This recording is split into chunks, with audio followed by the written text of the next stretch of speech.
We've already talked multiple times today about how important water is for the human body. Over half the human body is made up of water, and the average person needs to drink about 3 quarts of water every day so that the body and all of its many moving parts continue to operate at peak efficiency. 3 quarts, picture a gallon of milk, and that about 3/4 of the way full. That's your goal for the day. But the average person needs about 3 quarts of water, and so with there being over 7 billion people on Earth, you might find it really encouraging to know that almost 3/4 of the Earth's surface is covered with water. Because a lot of people need water. That's encouraging.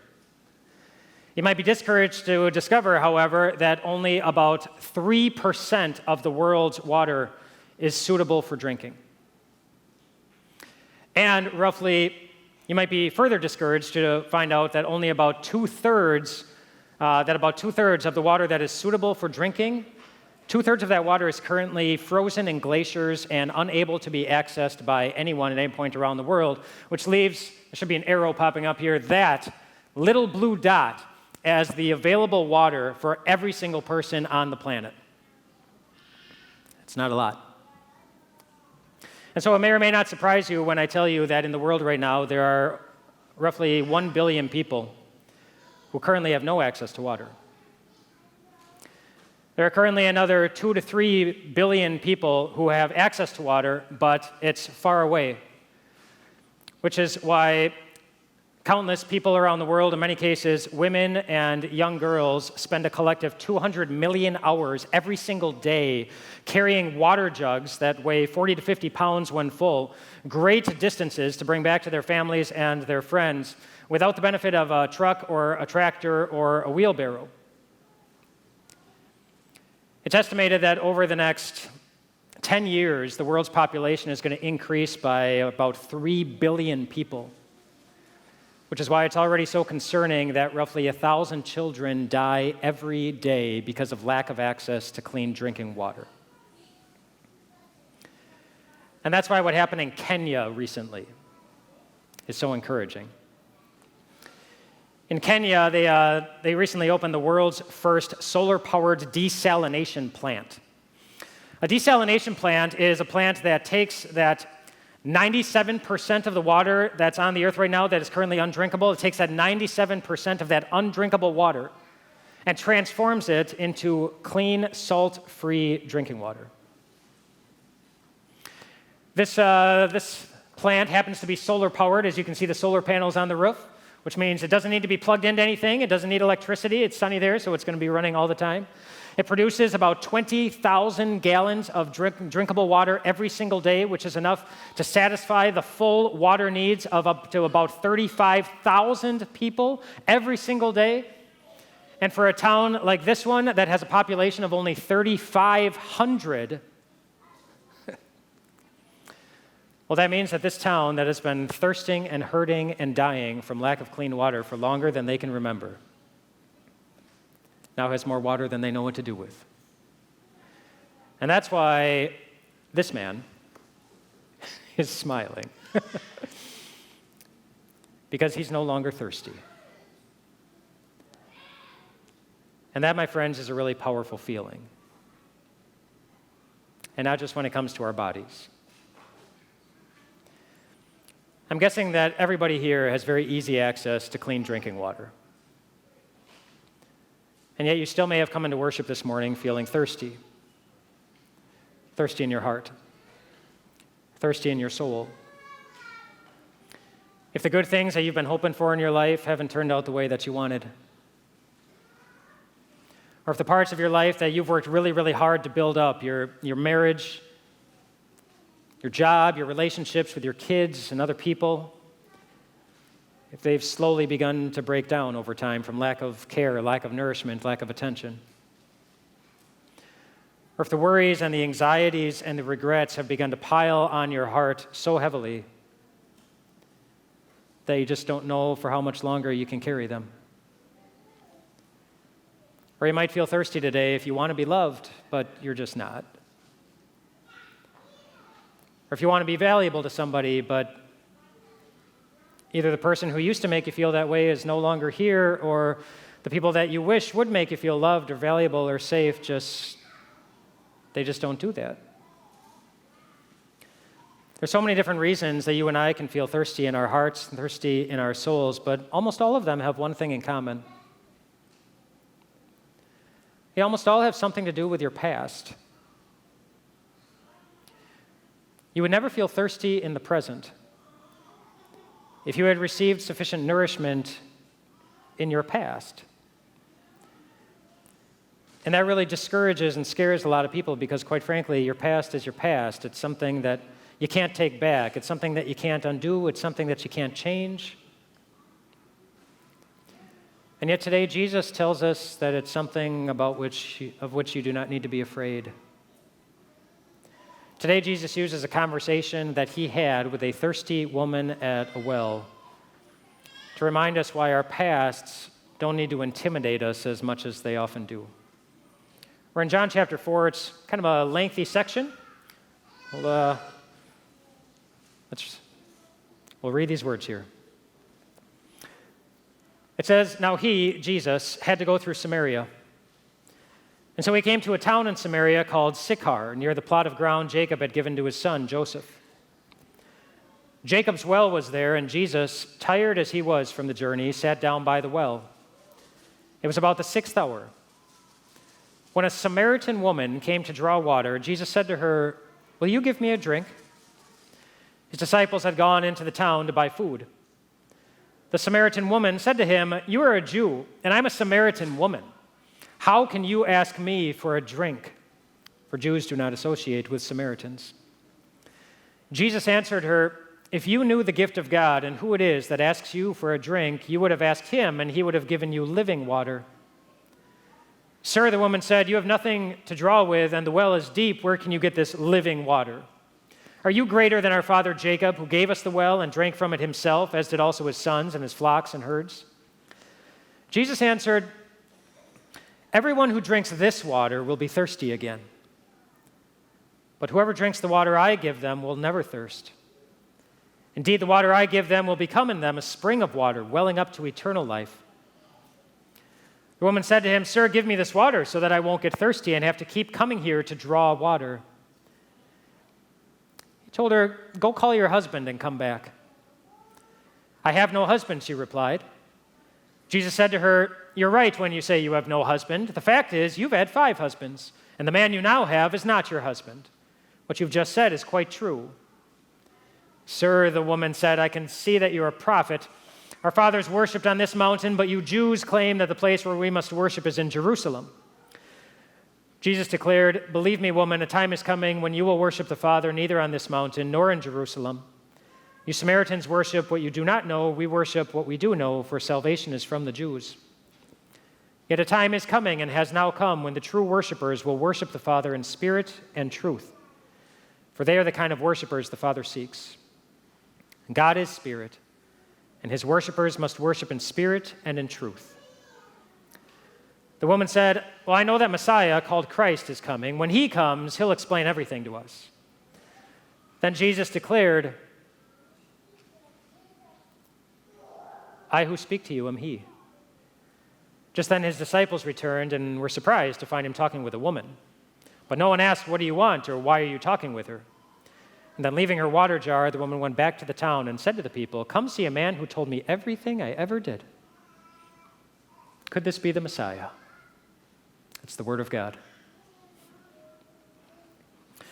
So Jesus made a remarkable promise to this woman. He said, "Whoever drinks the water I give them will never thirst." Considering how easily our hearts and our souls feel deeply thirsty, that can be a hard promise for us to believe. And I think it would have been a very difficult promise for this woman to believe that Jesus was speaking with for a couple of reasons. Based on things that we know about her and the world in which she was living, we don't know everything about her, but we do know a couple of things. We know, for example, that this woman was a Samaritan. And because we know that back in those days, Samaritans and Jews did not get along, we know that she had been led to believe that she was the wrong race to be able to expect any kind of good treatment from this Jew with whom she was having a conversation. We also know, of course, that she was also a woman. And because we know that the reason the disciples were surprised to hear Jesus speaking with a woman was because back in those days, women were seen as inferior to men in pretty much every category of life, we know that this woman had also been led to believe that she was the wrong gender. To be able to expect any kind of special treatment really from anyone. And so it's really significant that Jesus shows up there, and Jesus is speaking not just with anyone, but with this Samaritan woman who had been led to believe that she was the wrong something in order to expect any kind of good or special or pleasant treatment from the people around her. It's a good reminder to us that Jesus knows all the ways that you and I are thirsting, all the different categories of life where you have been pushed away or when somebody has made you to feel that you're not all that important. All the possible reasons those things might happen, Jesus knows them, and he really does believe that he is able to satisfy all the different thirsts that come along with them. But of course, Jesus and the woman didn't spend the majority of time talking about her race or her gender. Jesus knew that there was a heavier thirst that she was carrying inside of her. You may or may not remember, this was a number of years ago now, there was a television game show that was on for just a short time. It was called The Moment of Truth. And if you were a contestant on this game show, what happened is that you would go up on stage, they would hook you up to a lie detector, have a professional lie detector person sitting there evaluating you while you were giving answers to the questions, and they would ask you 15 questions about your life, answers, like questions you know the answers to, 15 questions about your life, with each one worth a successive amount of money, a growing amount of money. And if you got through all 15, you won $500,000, $500,000. Well, one of the first contestants on the show was a woman named Lauren Cleary. And Lauren was doing very well on the show. She had gotten through almost all of the questions. She had 3 questions left. She was going for the $100,000 question. And for the $100,000 question, instead of the host asking the question, they brought out a special guest up on the stage to ask the question for the host. And the guest that they brought out happened to be Lauren's ex-boyfriend, Frank. Now, Lauren's husband was there, sitting about 20 feet from Lauren, cheering her on.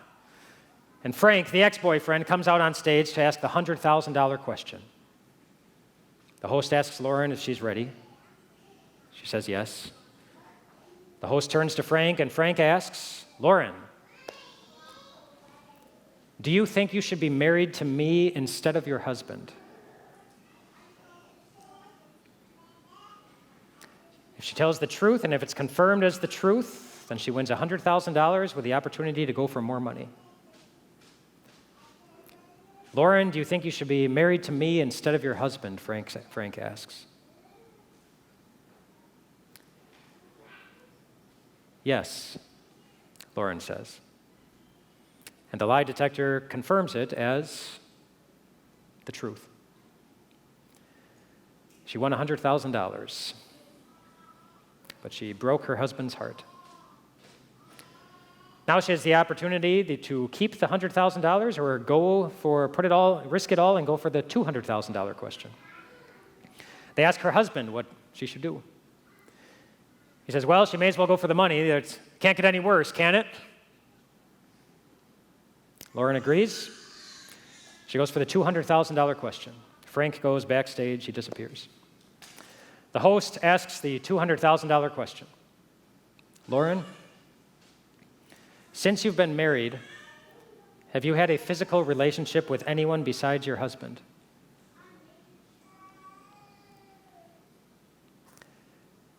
Yes, Lauren says. And the lie detector confirms it as the truth. Lauren won $200,000. But after the show, she lost her marriage. Now there's only one question left. She can keep the $200,000 or she can go for $500,000, $500,000. She decides to go for the money. And so the host asks the $500,000 question. If she tells the truth, she walks away with $500,000. If she lies, she walks away with nothing. The $500,000 question, Lauren, do you believe you are a good person?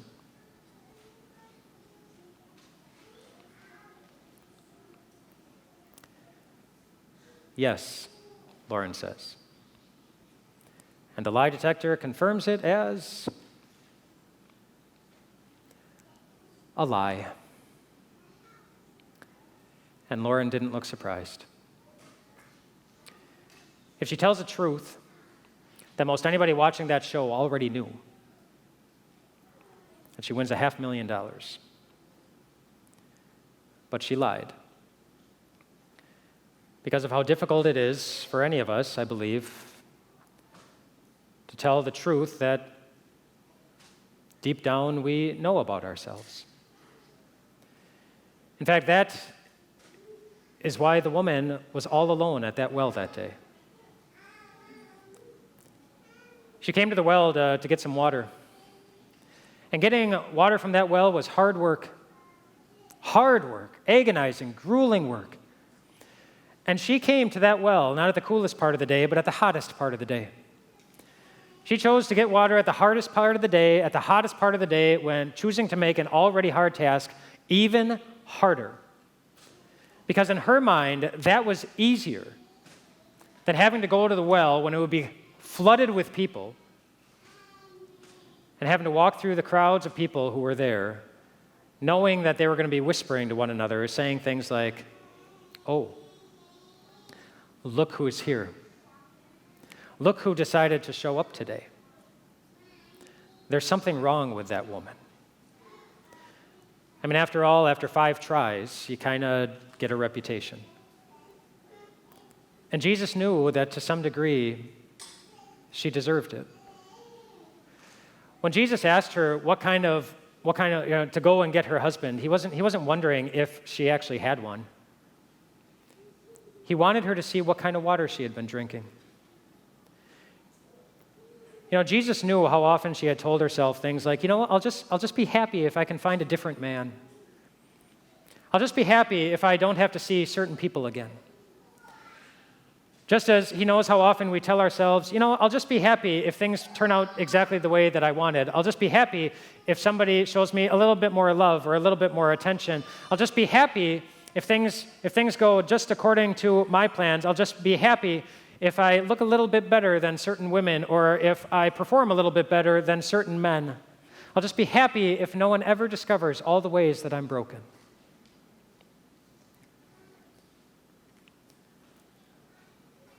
But is it working?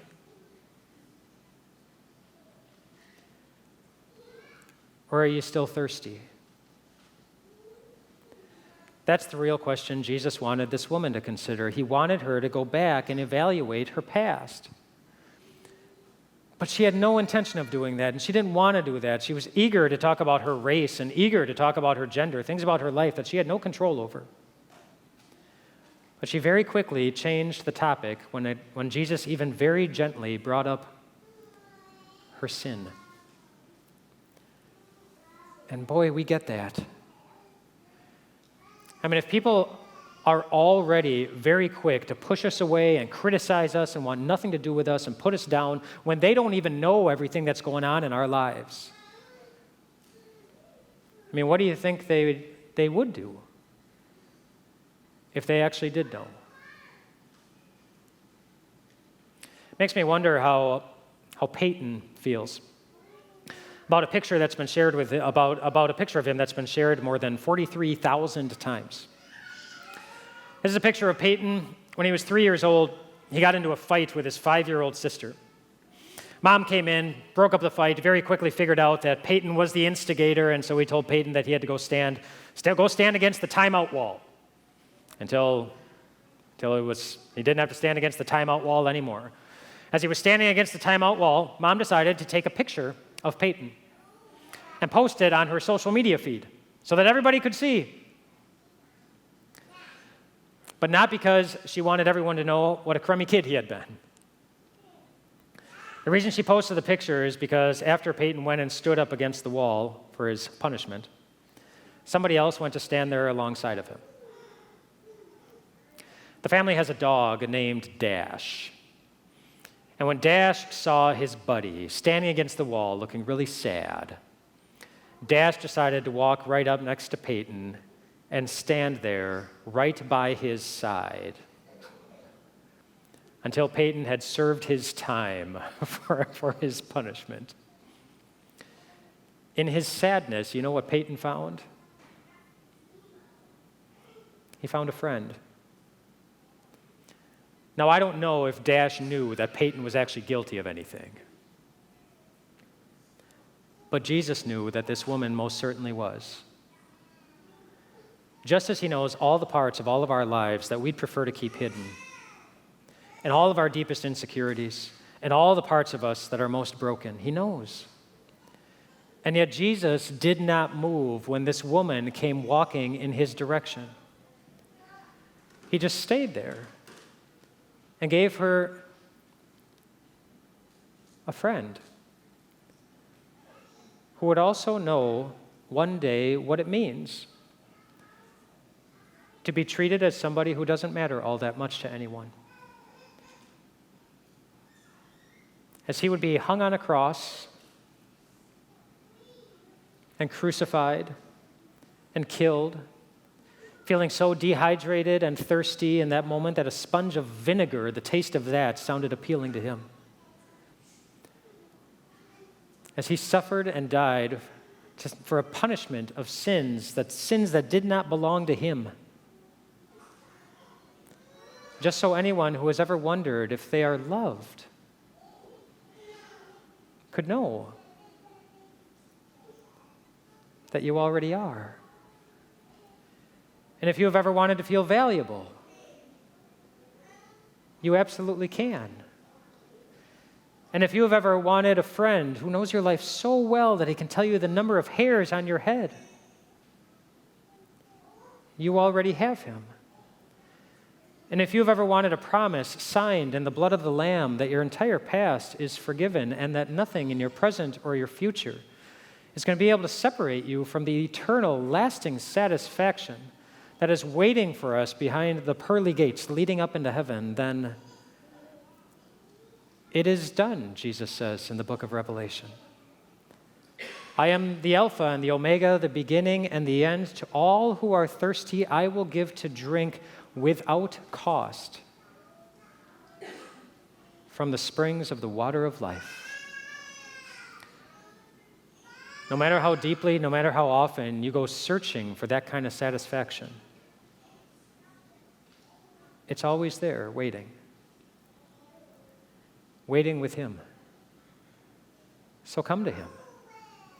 Come to the well of God's word where Jesus is always waiting. Bring your family, bring your neighbors, bring your friends. And you'll find something there that is so much better than what this man in Kenya was experiencing. You'll find lasting satisfaction for every part of your soul from the friend who knows your life and knows how to satisfy your every longing.